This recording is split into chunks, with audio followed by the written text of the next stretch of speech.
Uttarakhand, UK, एकमात्र राज्य जो आपदा प्रबंधन के लिए स्पेशल विभाग बना रखा है। ये क्या है? बेस्ट प्रैक्टिस सॉल्यूशन के लिए। उड़ीसा वाला एक मैंने एग्जांपल लिखाया था, याद है आप लोगों को? बेस्ट प्रैक्टिस में एक बेस्ट प्रैक्टिस ये हो गई।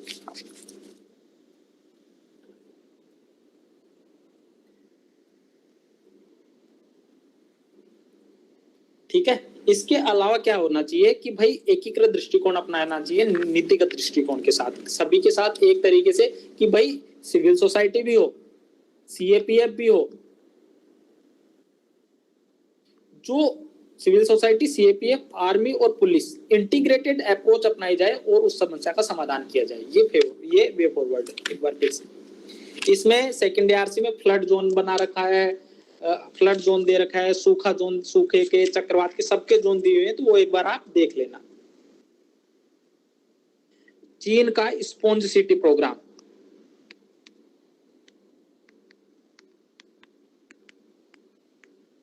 बेस्ट प्रैक्टिस है बाढ़ के लिए। इस बार चूंकि बाढ़ भी इंपॉर्टेंट है तो एक बार देख लेना,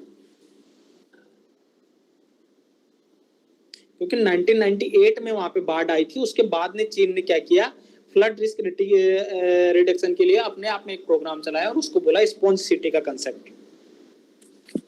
उसने क्या किया, जितने भी वेटलैंड है इनको वो किया, समृद्ध किया और वहां पे उनको वो किया पुनरुद्धार। एक इंपॉर्टेंट एस्पेक्ट क्या था, आपदा प्रबंधन बीमा।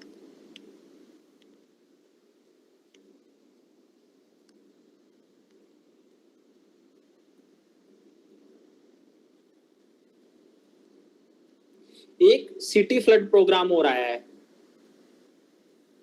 सिटी फ्लड वाला जो कंसेप्ट है वो सिटी के अंदर जो ऐप बनाया है एक तरीके से,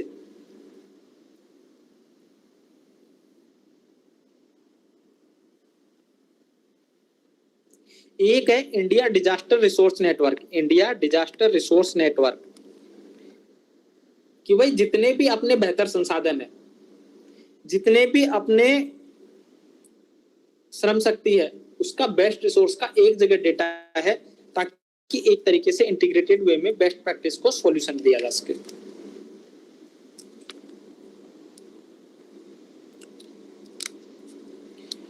कम्युनिटी, ऑलरेडी मैं बता चुका हूं कि स्थानीय कम्युनिटी इसका बेस्ट सोर्स है किसी भी समस्या के समाधान के लिए।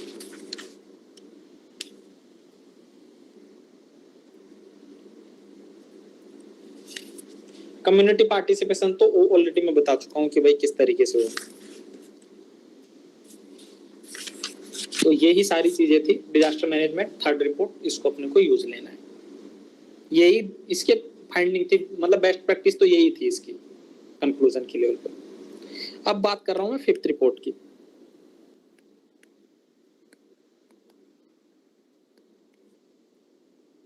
सार्वजनिक व्यवस्था, पेन चलना ही बंद हो गया।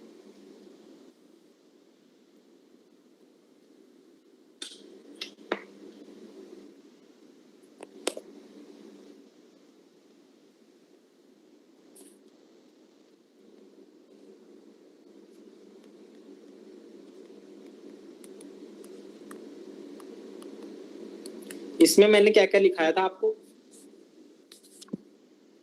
कोई भी बता दो अब तो, लास्ट वाली समरी में।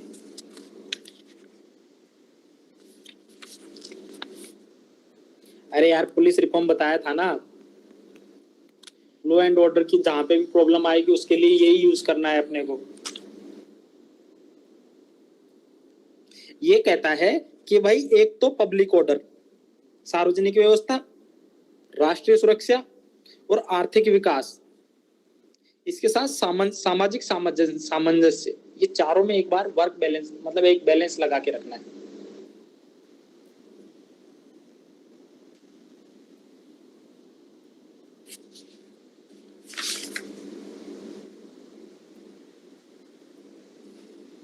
एक केस स्टडी के लिए डायग्राम है, 1 2 3 सेकंड आरसी का। लॉ एंड ऑर्डर, जहां पे भी आपको जैसे मणिपुर वाला केस आ गया तो वहां पे प्रायोरिटी क्या होनी चाहिए, स्टेट की सिक्योरिटी, राज्य की सुरक्षा। अगला है कानून व्यवस्था, और उसके बाद क्या है, सार्वजनिक व्यवस्था। आधार क्या है, स्टेट की सिक्योरिटी।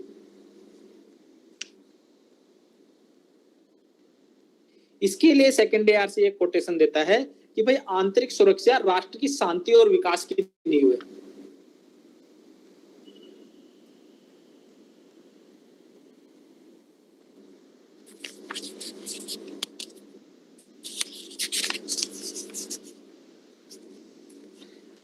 अब यहाँ पे क्या करना है, एक अगर वामपंथी उग्रवाद मतलब नक्सलवाद के बारे में अगर कोई लिखना है आपको, जो भी समस्या है, जो भी कारण है, उसके समाधान के क्या वे फॉरवर्ड है, आप इस रिपोर्ट को काम में लेना।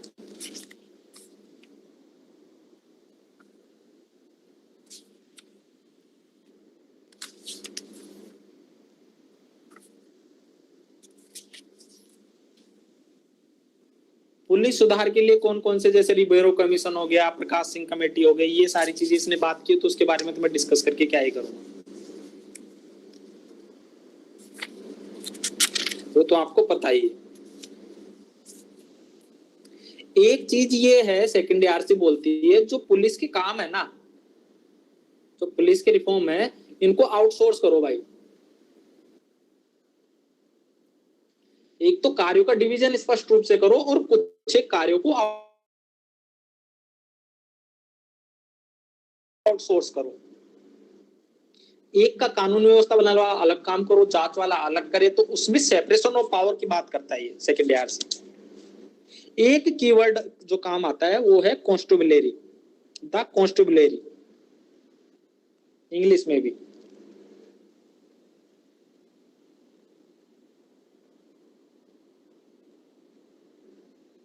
इंग्लिश में कॉन्स्टेबलरी है, हिंदी में भी।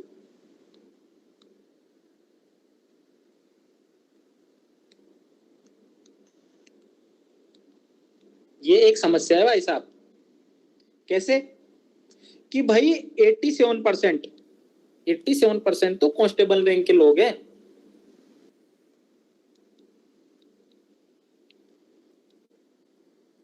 और सेकंड ARC कहती है कि भाई इसमें 1:4 का रेशियो हो, मतलब एटलीस्ट 20% तो हो अधिकारी।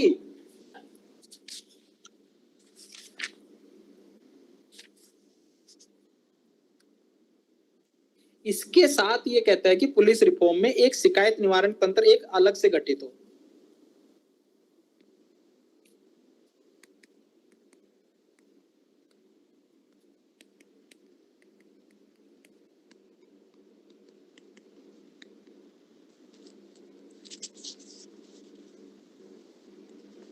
दूसरा ये बात करता है कम्युनिटी पुलिसिंग की। मैं ये मान के चल रहा हूं कि आपको पता है कि सामुदायिक पुलिस व्यवस्था क्या होती है, उसको बढ़ावा देने की बात करता है।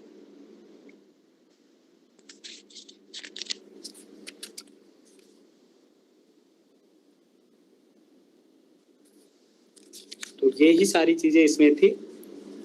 अब जैसे हो गया, तीसरा हो गया दंगा, अब नू हिंसा वाला हो गया, मणिपुर हिंसा वाला हो गया।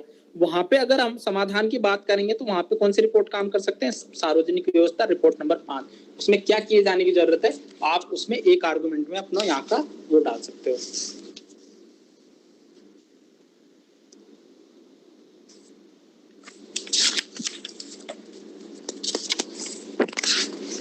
ठीक है, यही सारी चीजें थी। जेल सुधार, जहाँ पे भी पब्लिक लॉ एंड ऑर्डर हो गया, जेल सुधार की भी जो भी बात की जाएगी इसमें आ जाएगी।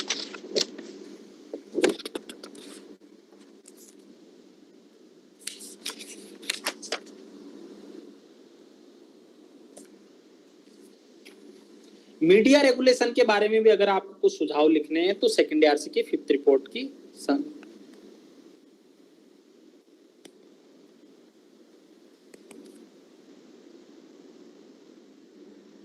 Media reform. ठीक है, तो मैं रिपोर्ट कर रहा हूँ, 5th रिपोर्ट की समरी दे रहा हूँ। 5th रिपोर्ट में क्या आएगा, लॉ एंड ऑर्डर से रिलेटेड।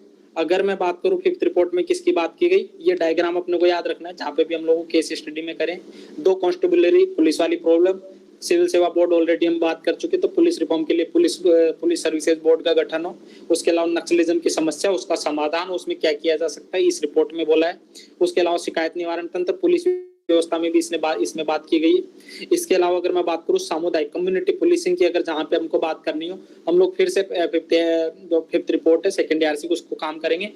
दंगे हो गए, दंगे के समाधान में क्या यूज कर सकते हैं, वहां पे भी हम सेकेंड ARC की फिफ्थ रिपोर्ट करेंगे।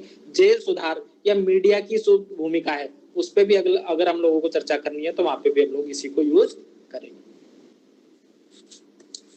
ले देखे 3 रिपोर्ट और है जिनको मैं जल्दी से निपटा दूंगा, बस चिंता करने वाली बात नहीं है। चिंता करने वाली बात तो ये है कि फीस नहीं आ रही है, बड़ा बुरा लगता है, कोई देना ही नहीं चाहता। हाँ, अगला है रिपोर्ट नंबर 8, आतंकवाद से संघर्ष।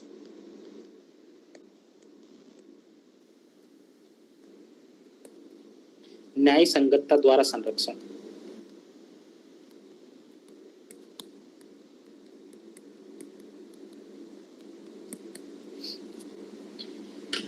कॉम्बैटिंग टेररिज्म, ठीक है, प्रोटेक्टिंग बाय राइटसनेस, ठीक है।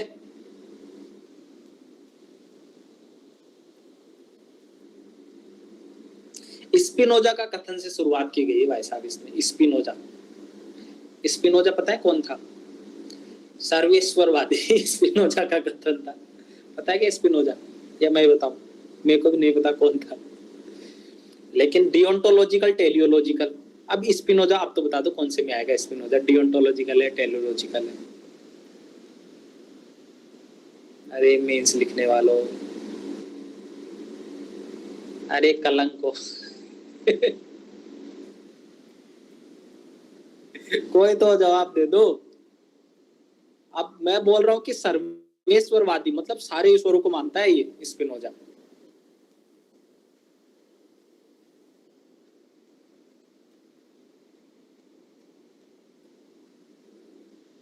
डियोंटोलॉजिकल है, ठीक है, डियोंटोलॉजिकल तो पता होगा ना आपको। वो कहता है कि राज्य का अंतिम साध्य लोगों पर हावी होना नहीं है, स्टेट का ओवरऑल पर्सपेक्टिव जो पीपल है ना उनपे वो नहीं होना है। क्या उन हावी को बोलेंगे एक तरीके से, अंग्रेजी वाले समझ लेना, इतनी अंग्रेजी, ठीक है। उनपे एक तरीके से वो नहीं करना, उन अत्याचार नहीं कर रहा भाई साहब। अंग्रेजी मेरे को दिमाग में घुस नहीं रही अभी। अब एकदम अंग्रेजी बोलूंगा ना तुम ऑफिस में आना, एकदम हिंदी नहीं निकलती मेरी, तो अभी मेरी अंग्रेजी नहीं निकल रही, ठीक है। न उन्हें डराकर रोकना है बल्कि प्रत्येक व्यक्ति को उनके डर से मुक्त करना है ताकि वह पूरी सुरक्षा के साथ रहते हुए खुद को। बड़े जल्दी आ रहे हैं लोग बाग, मेरे को लग रहा है इस सेशन के बारे में मैसेज नहीं गया ना तो लोग आए नहीं। मैं बोल दिया था 9 बजे आऊंगा, 9:30 बजे बोला था मैंने, कोई बात नहीं मेरी गलती है। अब मुझे लगा 9 बजे आ गया हूँ, आप लोग घर जाओगे फिर बाद में परेशान होगे, इसलिए। तो राज्य का अंतिम साध्य नागरिकों को डराना धमकाना नहीं है, ना ही उन्हें डराकर रोकना है, बल्कि डर से मुक्त करना है ताकि वो पूरी सुरक्षा के साथ ना तो खुद को नुकसान पहुंचाए ना और दूसरों को, पड़ोसियों को नुकसान पहुंचाए, ठीक है। इस तरीके से राज्य का अंतिम साध्य क्या है? मुक्ति, डर से मुक्ति, अभाव से मुक्ति।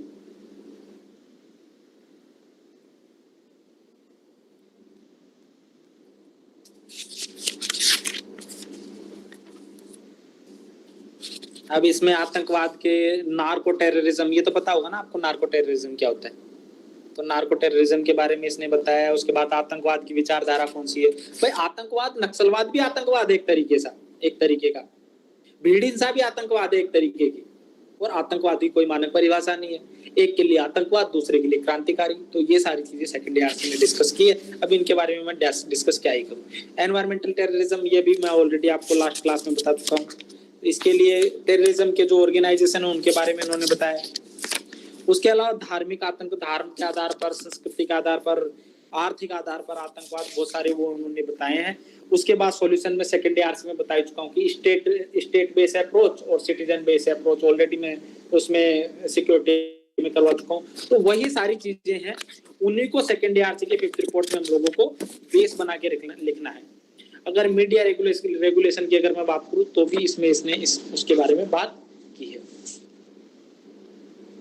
बाकी इतना ही है, इसमें कुछ बताने के लिए कुछ है नहीं। जब भी आतंकवाद से रिलेटेड कोई क्वेश्चन आए तो एट द रिपोर्ट इतना सा याद रखना है, आतंकवाद से संघर्ष, न्याय संगत जो संरक्षण, और उसमें स्टेट सेंट्रिक, सिटीजन सेंट्रिक और उसका मिडिल पाथ, बस वो बता देना, वो कंक्लूजन है और ये इस रिपोर्ट की समरी। एक्चुअली मैंने अलग अलग जगह पे काफी चीजें बताई हैं और मैंने वो चीजें, जैसे गवर्नेंस की अगर मैं बात करूं, गवर्नेंस में अगर मैंने कुछ चीजें बताई है पहले आपको, तो वो सेकेंड आरसी की समरी के बेस पे ही बनाई है मैंने, इन्हीं से नोट्स में डाला हुआ है सारी चीजें। अगर सिक्योरिटी मैंने कराई है, डिजास्टर मैनेजमेंट मैंने पहले कराया ना, तो डिजास्टर मैनेजमेंट में जो ओवरऑल सॉल्यूशन है ना, वो सेकेंड आरसी की रिपोर्ट है। ठीक है, अगला। हाँ भाई साहब, 7वीं रिपोर्ट 7, रिपोर्ट 7 का नाम बताएगा मेरे को, कौन बताएगा? कोई महावीर, विक्रम, बजरंगी, बता दो, कोई तो बता दो यार। देखो मैं इस क्लास में आके ना थोड़ा रिलैक्स होके पढ़ाता हूँ, इसका रीजन ये है कि मैं यहाँ पे घर पे रहता हूँ, वहाँ पे मैं ऑफिस में रहता हूँ, तो ऑफिस में मेरी लिमिटेशन है, उस हिसाब से प्रोफेशनल वाला काम चलता है। तो बता दो, तब तक मैं मौका दे रहा हूँ कहीं से पढ़ने का। एकदम रटा हुआ था मन मुटाव से संयोजन तक देख लिया ना, कोई बात नहीं, माइक ऑफ कर दो। देख के भी बोलना कोई बड़ी बात नहीं, मैं तो ऐसे ही टाइम देता हूँ। ये सोशल कैपिटल का कंसेप्ट किसका है पता है क्या? रॉबर्ट पुटनम का। अगर काम में ले इसको तो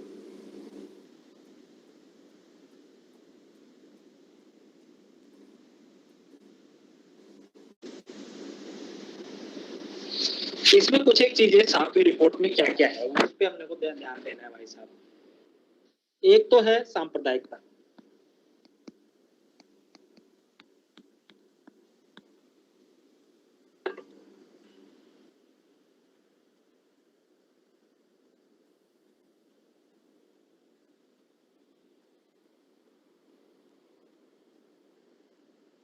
भाई साहब एक मस्त कोटेशन बता रहा हूँ, नक्सलवाद की, आतंकवाद की और सबकी, सेकेंड आरसी ने इसकी बात कही है। ये है चिंतन बनाम गोलियां, इसका हेडिंग है, ठीक है। ये बताता है कि समाधान ना, किसी भी समस्या का समाधान जंगलों में और अधिक सेना भेजने से नहीं है। नॉर्थ ईस्ट की समस्या हो, नक्सलवाद की समस्या हो या आतंकवाद की समस्या हो, समाधान जंगलों में अधिक सेना भेजने से नहीं, बल्कि लोगों के दिल और दिमाग में। अंग्रेजी वाले बना लोगे ना इतनी अंग्रेजी तो भाई, सॉल्यूशन ना फॉरेस्ट में अधिक सेना, अधिक आर्मी भेजने से नहीं है। उसका सॉल्यूशन वो नहीं है कि अब अधिक आर्मी और भेज देंगे और आदमी भेज देंगे और नक्सलवादों को एकदम जड़ से, वो नहीं है। उनका heart, winning heart and mind, वहम वाली जो है, वहम जो फैलाते हैं माननीय प्रधानमंत्री जी, जो अप्रोच थी ना यार, विनिंग हार्ट एंड माइंड वाली, वही बता रहा हूँ यार उसमें। और ये कंसेप्ट दिया था ब्रिटिश उच्चायुक्त सर गेराल्ड टेम्पलर ने। सेकेंड ईयर से इसका नाम दे रही, याद करो तो कर लेना, नहीं तो खुद के नाम से लिख देना।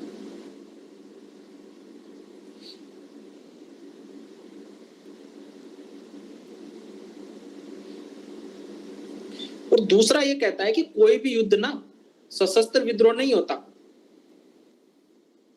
वो होता है सशस्त्र सामाजिक कार्य। वो कि भाई एक आपकी सोचने और समझने की क्षमता को पहले आक्रामक किया जाता है कि आप उसके लिए तैयार हो, उसको लड़ने के लिए तैयार हो उसको।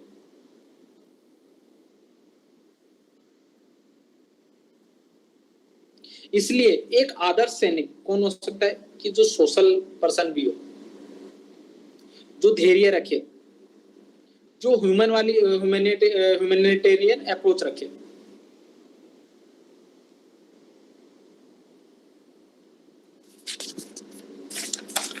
बाकी मेरे को तो एक वो लाइन अच्छी लगी कि भाई जो जंगल में सेना भेजने से समाधान नहीं है, वो पेनेसिया नहीं है। पेनेसिया क्या है? वहम वाली project, winning heart and mind approach, ये कंक्लूजन है। और इसमें देना सेकेंडरी आरसी की कौन सी रिपोर्ट? 7वीं रिपोर्ट। मतलब 7 मतलब सब साथ साथ चलो, विवाद से विवाद समाधान, ये तो समता कैपेसिटी बिल्डिंग करो ना भाई। रिपोर्ट का नाम से ही पता लग रहा है कि क्या कहना चाहता है वो। स्टेट बेस्ड अप्रोच की बातें नहीं करता, वो बात करता है सिटीजन बेस्ड अप्रोच की। भाई उनकी कैपेसिटी बिल्डिंग करो, अपने आप में प्रॉब्लम सोल्व हो जाएगी। इसके लिए नक्सलवाद के लिए मनमोहन जी ने भी कुछ कहा। पता है ना मनमोहन सिंह जी कौन थे? जानते हो ना सब लोग? हाँ जानते होंगे, मैं मान के चल रहा हूँ। हमें ये स्वीकार करना चाहिए कि नक्सलवाद एक लॉ एंड ऑर्डर का मुद्दा नहीं है। अंग्रेजी वाली ट्रांसलेट करते रहो, क्योंकि मैंने भी ट्रांसलेट कर करके हिंदी में लिखा है। ठीक है, हमें ये स्वीकार करना चाहिए कि नक्सलवाद एक लॉ एंड ऑर्डर का इशू नहीं है। बहुत से क्षेत्रों में जो नक्सलवाद है वो अल्प विकास से जुड़ा हुआ है।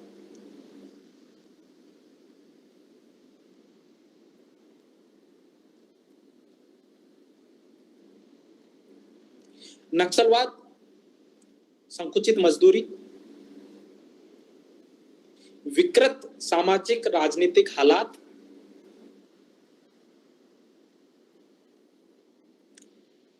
अपर्याप्त रोजगार अवसर और संसाधनों का अभाव, ज्योग्राफिकल सेपरेशन, जो भौगोलिक पृथक्करण, लैंड रिफॉर्म का अभाव,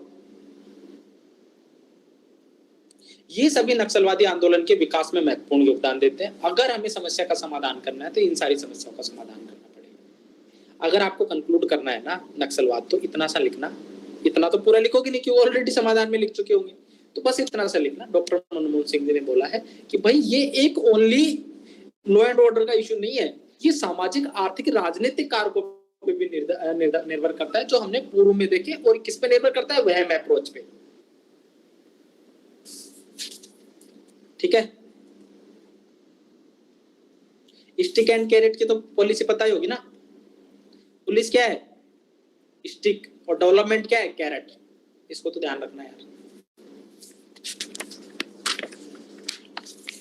सांप्रदायिकता हो गई, नक्सलवाद हो गया, इसमें बहुत सारी अप्रोच जो मैं वहां पे डिस्कस कर चुका हूँ, सेकेंडरी आरसी ने सब वो बताई हुई है।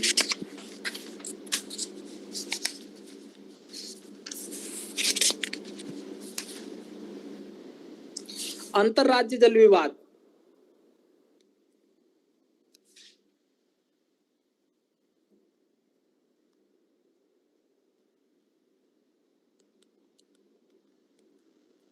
वाटर रिलेटेड इश्यू या इंटर स्टेट वाटर डिस्प्यूट, उसपे भी मनमोहन सिंह जी का कोट है भाई साहब। मैं देखो, मैं कांग्रेस का समर्थक नहीं हूँ, मैं पहली बात बता दूं ना, मैं बीजेपी का समर्थक हूँ। इस सेकेंडरी आरसी में जो जो कोटेशन है ना, मैं बस वो बता रहा हूँ। ऐसे मत सोच लेना कि ये अब हमारे प्रधानमंत्री जी कोटेशन नहीं दे रहे। मैं सेकेंडरी आरसी मनमोहन सिंह जी के टाइम की थी, तो वो उस टाइम मनमोहन सिंह जी की गाय होगी भाई उन्होंने, मैं तो वही बता रहा हूँ। ठीक है, अब मनमोहन सिंह जी बोलते हैं कि नदियां हमारे देश की एक साझी विरासत है। नदियां हमारे देश की एक साझी विरासत है, जो हमें जोड़ने वाली डोरी होनी चाहिए, ना कि हमें बांटने वाली डोरी।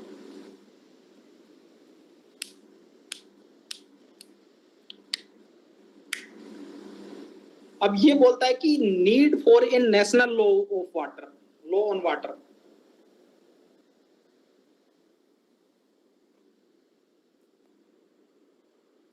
अब देखो यहाँ पे ना एक जल संसाधनों का डेटा है, इसको लिख लो यहाँ पे, उपलब्धता का, कि भाई हमारे पास 1951 में, और अब क्या चल रहा है 2025 में, क्या स्थिति होगी हमारी।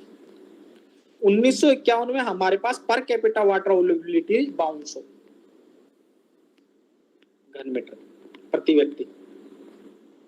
ठीक है, लेकिन अब कितनी हो गई? अब हो जाएगी 1340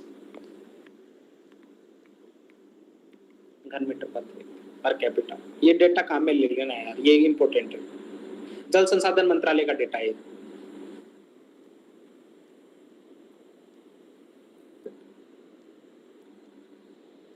नेशनल वाटर रिसोर्स काउंसिल पता ही है, बनी हुई है 1983 में। बस एक जरूरत है नेशनल लॉ की। अगला इसमें 7th रिपोर्ट में ही है एसटी से रिलेटेड मुद्दे।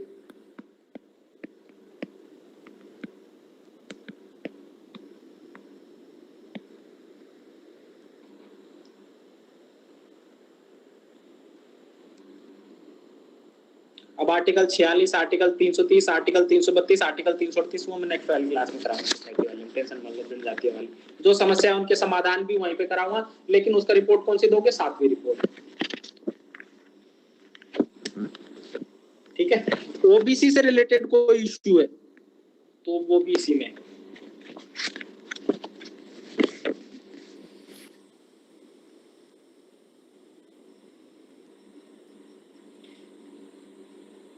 हाँ, कम्युनिटी बेस्ड पुलिसिंग के 4 बेस है भाई साहब, लिख लो। कम्युनिटी पुलिसिंग के 4 आधार क्या है, लिख लो। डेविड एच बेली, उसकी बेली लटकी हुई थी, पोंद, डेविड एच, डेविड के है बेली, ऐसे समझ लेना। वो 4 बोलता है कम्युनिटी पुलिसिंग।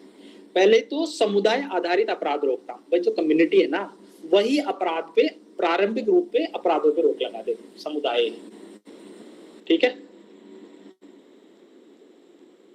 दूसरा पॉइंट, जनता के साथ जैसे ही आपात स्थिति आए उसमें क्या करे, इंटरेक्शन करे और उसके लिए गश्ती तैनात हो।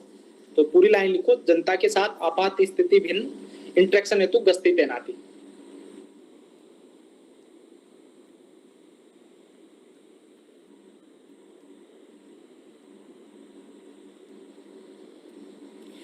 तीसरा क्या हो कि सेवा के लिए सक्रिय सर्विस के लिए प्री मतलब पहले से ही वो एक्टिव पार्टिसिपेशन करे, आग्रह अनुरोध करे कि भाई हम लोग तैयार है सर्विस कम्युनिटी पुलिसिंग के लिए, ऐसा नहीं है कि हम नहीं करना चाहते। अपराधी मामले नहीं है, गैर आपराधिक मामलों में भी कम्युनिटी पुलिसिंग की जरूरत होती है। और चौथा क्या है कि समुदाय से फीडबैक प्राप्त करें और फीडबैक के अनुसार फिर से कम्युनिटी पुलिसिंग करें। पॉजिटिव फीडबैक लूप की बात करें।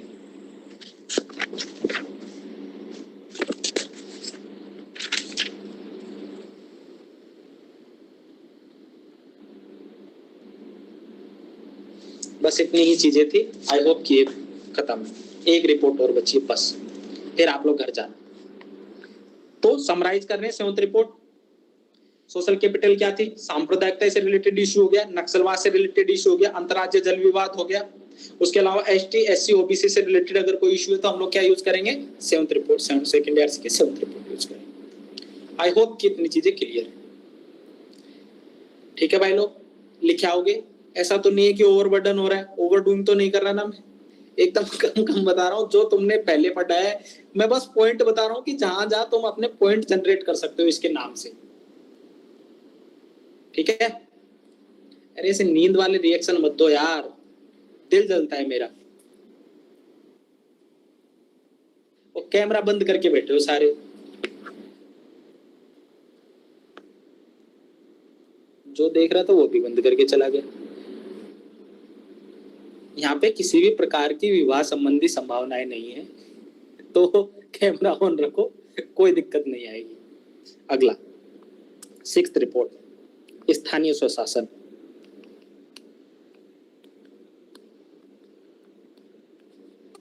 भाई साहब इंपोर्टेंट रिपोर्ट है, एक बार काम आएगी आएगी, 4-5 पेपरों में, निबंध ऐसे उसमें।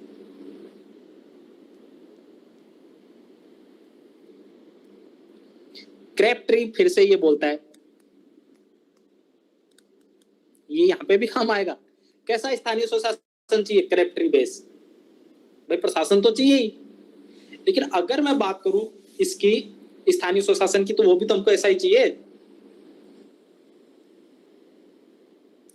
और जो मैंने बोला था ना गांधी जी का एक कंसेप्ट, वो इन्होंने यहाँ पे भी बोला कि नागरिक ना यहाँ पे नहीं है, नागरिक यहाँ है सेंटर में, सिटीजन, स्टेट, नेशनल, ये सारी चीज। अब देखो इंट्रो की लाइन बताता हूँ, सेकंड ईयर की सीधी सीधी लाइन से लेना हिंदी वाले तो, पंचायती राज। अंग्रेजी वाले ट्रांसलेट कर सको तो वेल एंड गुड, नहीं तो आप ऑलरेडी अच्छा लिखते हो, मेरे को दिक्कत नहीं है आप लोगों के आंसर्स में, ठीक है। हमारा संविधान राज्य के नीति निर्देशक तत्व और संविधान के 73वें और 74वें संविधान संशोधन जो देश के शहरी और ग्रामीण दोनों क्षेत्रों में स्वनियंत्रित स्थानीय निकायों के माध्यम से जमीनी स्तर के लोकतंत्र को बढ़ावा देने के लिए संस्थागत ढांचे का सृजन करता है। ये है इसका इंट्रोडक्शन। क्या ज्यादा जल्दी बोल गया क्या मैं? फोटो भेज दूंगा, ऐसे करूंगा, कोई बात नहीं। सुन लिया ना? अंग्रेजी वाले ट्रांसलेट कर लेना, कोई इशू नहीं। अब इसने बताया कि कैसे स्थानीय स्वशासन का डेवलपमेंट हुआ। अब देखो फंड फंक्शन फंक्शनरीज वाला जो कंसेप्ट था ना, वो इसी में दिया हुआ है भाई साहब। यहाँ से लाइन उठा के उन्होंने पूछा है सीधा का सीधा। और ये आपको पता ही होगा कि फंड फंक्शन फंक्शनरीज क्या है, वो तो मैं अब नहीं बता रहा है बार बार। दूसरा जो इनकी फंडिंग का रिलेटेड इशू, मैंने बताया कि 1% फंडिंग करते हैं, ले दे के पूरा कमाते हैं, 1% है, खर्चते 100% है, टाइट फंड है, नॉन टाइट फंड है, वो सारी चीजें तो आप देख ही चुके हो। वो तो स्थानीय स्वशासन इसने भी बोला है और उसने भी बोला है, ठीक है। कॉमन इशू क्या है? सब्सिडियरिटी का सिद्धांत का इशू है। आ जाएगा ना सब्सिडियरिटी सिद्धांत यहाँ पे। अरे रिएक्शन दो रे। चुनाव का तरीका रिलेटेड इशू, ठीक है। एक बेस्ट प्रैक्टिस है दक्षिण अफ्रीका का नगर निगम मॉडल।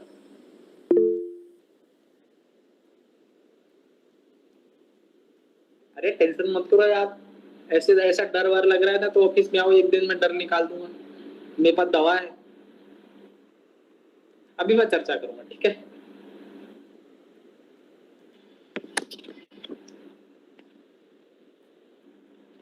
बेस्ट प्रैक्टिस क्या रहेगी?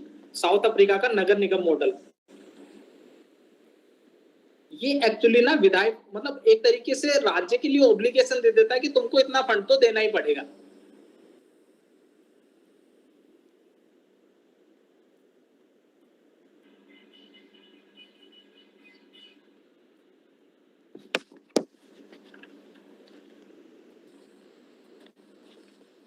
अब ये 73वां संविधान संशोधन की क्या है? 1 मिलियन महिलाओं को प्रतिनिधित्व दिया है।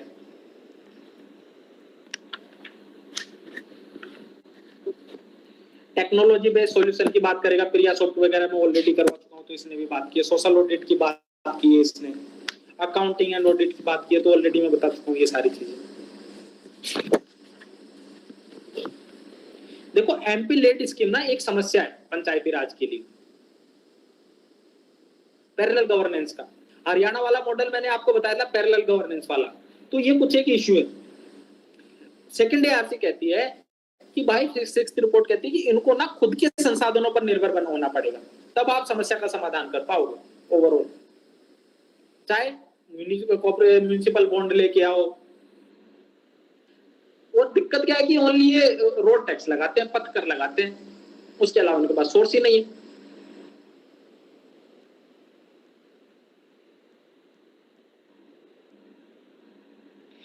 ओवरऑल सेकंड एआरसी कहती है कि इनकी जिम्मेदारियां तो बढ़ गई है भाई। डेलीगेशन आपने क्या कर दिया, काम कार्यों का डेलीगेशन तो कर दिया, लेकिन फंडिंग का डेलीगेशन नहीं किया। ये लाइन याद रखना थोड़ी सी।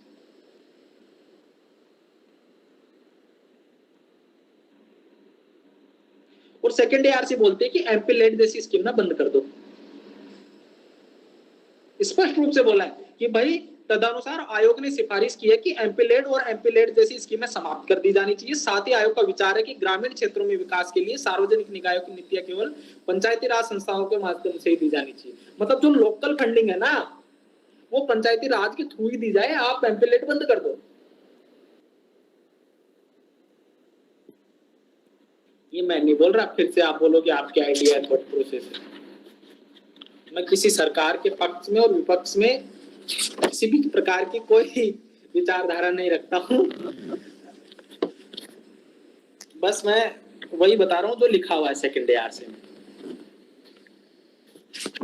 बाकी अर्बन ऑर्गेनाइज अर्बन के लिए मतलब फंडिंग तक बोरोइंग वगैरह ये सारी चीजें हैं, तो ऑलरेडी मैं सॉल्यूशन वगैरह लिखा चुका हूँ, तो वो सारी चीजें उसी से संबंधित है। जैसे अब पब्लिक हेल्थ हो गया, उससे रिलेटेड कुछ एक चीजें कि भाई इनकी जिम्मेदारी बढ़ाई जाए, तो वही सारी चीजें। मेगा सिटी हो गया, पेरी अर्बन एरिया, अर्बनाइजेशन से रिलेटेड अगर कोई आपको सॉल्यूशन लिखना है तो इसी रिपोर्ट में भाई खत्म भाई, मेरी सेकेंड ARC की समस्या खत्म। एक कोट इसके साथ में कहूंगा क्योंकि पेपर 2 खत्म हो चुका है, मैं आपको अभी स्ट्रक्चर बताऊंगा कैसे करना है। एक कोट मेरी ओर से, हजारों निरर्थक शब्द कहने के बजाय एक शब्द कहना बेहतर है जिससे शांति कायम हो। लिख लो इसको, ये बुद्ध जी ने कहा है मैंने नहीं कहा है, सेकेंड ARC की समरी की रिपोर्ट है, लास्ट मैंने वही बोला है ठीक है। अब भाई कौन बोल रहा है? अच्छा दोबारा बोलूं, हजारों निरर्थक शब्द कहने से बेहतर है एक शब्द कहो जिससे शांति व्यवस्था कायम हो सके। ये सब मैंने जितना पढ़ाया उसके लिए है। हजारों निरर्थक शब्द कॉपी में लिखने से अच्छा है वो लिखे जो क्वेश्चन की डिमांड है। ये वही लाइन है बस, ठीक है। चलो अब मैं पेपर 2 को अटेम्प्ट करने की स्ट्रेटजी बता देता हूँ भाई साहब। आप पेपर 2, 3, 4, ठीक है, चूंकि अभ्यास नजदीक आ गया है, कल सेशन ले लें हम लोग सोसाइटी और सोशल इश्यू वाला, अगर आप चाहो तो। बिल्कुल नहीं ले, परसों 3 दिन कोई सेशन नहीं। अच्छा है, कमाई करूंगा मैं।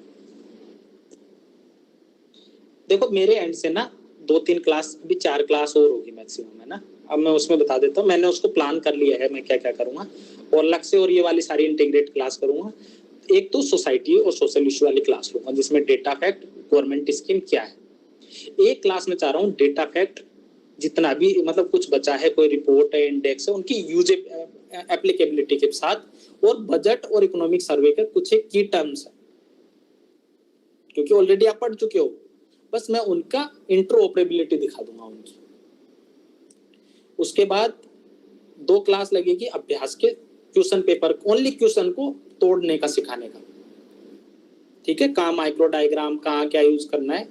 उसके बाद मैं विराम लूंगा और मैं लद्दाख का टिकट कर देना फिर आप लोग, ताकि मैं चला जाऊं, आप परीक्षा आराम से दे सको, ठीक है। पेपर 4 ऑलरेडी मैं डिस्कस कर चुका हूं तो अब इसको मैं नहीं करूंगा। पेपर 3 ऑलरेडी मैं डिस्कस कर चुका हूं तो इसको भी नहीं करूंगा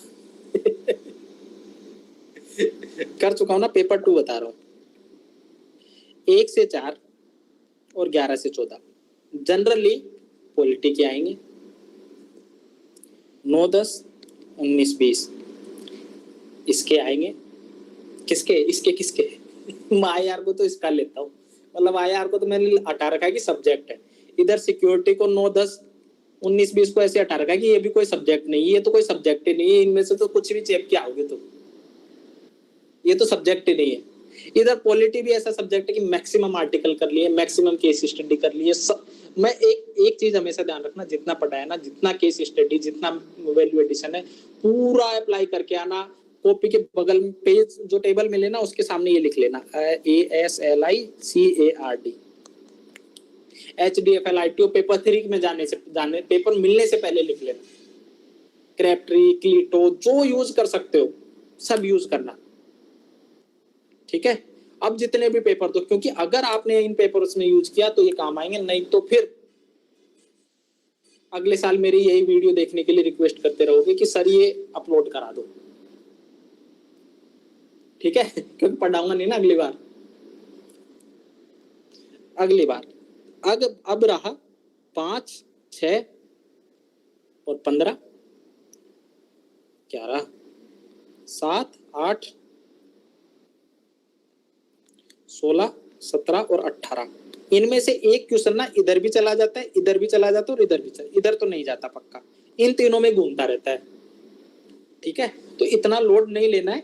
प्रायोरिटी हमारा फर्स्ट सेक्शन ये है, फिर ये है, और उसके बाद ये गवर्नेंस और ये वाला है, ठीक है। क्लियर? गवर्नेंस, सोशल जस्टिस, इसमें भी हमारा 1 से 4 और 11 से 14 फर्स्ट ये है, दूसरा ये है और तीसरा चौथा ये है। इनके लिए थोड़ा सा टाइम डिवीजन कर लेना खुद के अनुसार कि मेरे को इसको कितना टाइम देना है, पर क्वेश्चन कट निकालना और उस हिसाब से टाइम डिवाइड कर लेना अपना अपना सब लोग। इनको टाइम रेस्पेक्टिवली कम देना क्योंकि डायरेक्ट हिट पॉइंट है। और अगर मैं गवर्नेंस की बात करूं, भाई साहब कुछ भी नहीं करना है। 5 शब्दों में अगर मैं बात करूं सॉल्यूशन की, तो 5 शब्द क्या है? आरटीआई, पारदर्शिता लाई जाए, अकाउंटेबिलिटी, सोशल ऑडिट ली जाए, ऑडिटिंग की जाए। बस लिखो मत इसको, बस समझ लो, कुछ मत करो।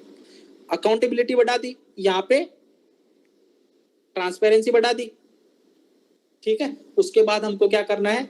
पब्लिक पार्टिसिपेशन बढ़ाना है, लोक सहभागिता। उसके लिए क्या करो, क्या करोगे उसके लिए बताओ? मैं तो भूल गया, जल्दी जल्दी बताओ। कोई नहीं बोलना चाह रहा है यार, बताओ। अगला क्या है? आरटीआई हो गई, सिटीजन। अगला क्या है? पब्लिक पार्टिसिपेशन के लिए सिटीजन चार्टर लाओ। अगला क्या है? शिकायत निवारण तंत्र।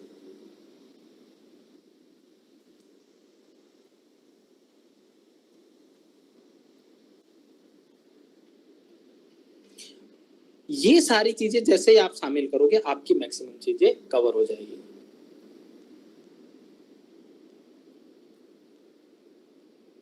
ठीक है, ये सारे सॉल्यूशन है और यही सारी प्रॉब्लम है। ट्रांसपेरेंसी की क्या है? गोपनीयता का मुद्दा। अकाउंटेबिलिटी का इश्यू क्या है कि भाई asymmetry of accountability. Public participation का क्या है? पार्टिसिपेशन है ही नहीं पब्लिक का।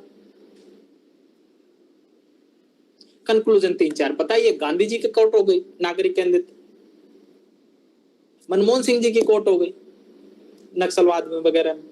तो सेकंड एआरसी अपना मस्त कंक्लूजन काम करेगा। अप्रोक्स आपके चारों पेपर के 10 क्वेश्चन में, हर पेपर में 2-2 1-1 2-2 क्वेश्चन में लिख के आना कि भाई सेकंड एआरसी तो मैं पढ़ के आया हूं साहब, एकदम रट के।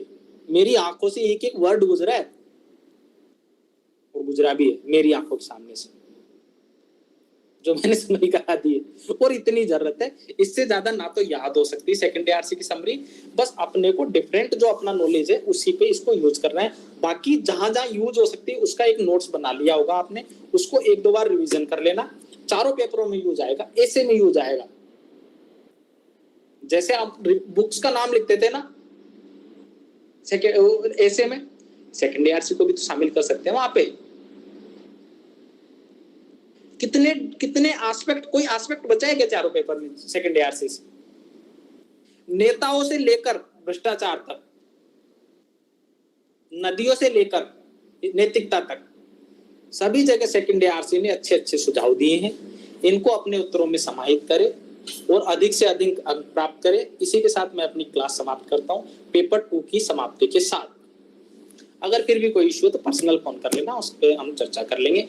पेपर को डील करने का तरीका यही रखना, मैक्सिमम चीजें आपको आती है ये यकीन रखो।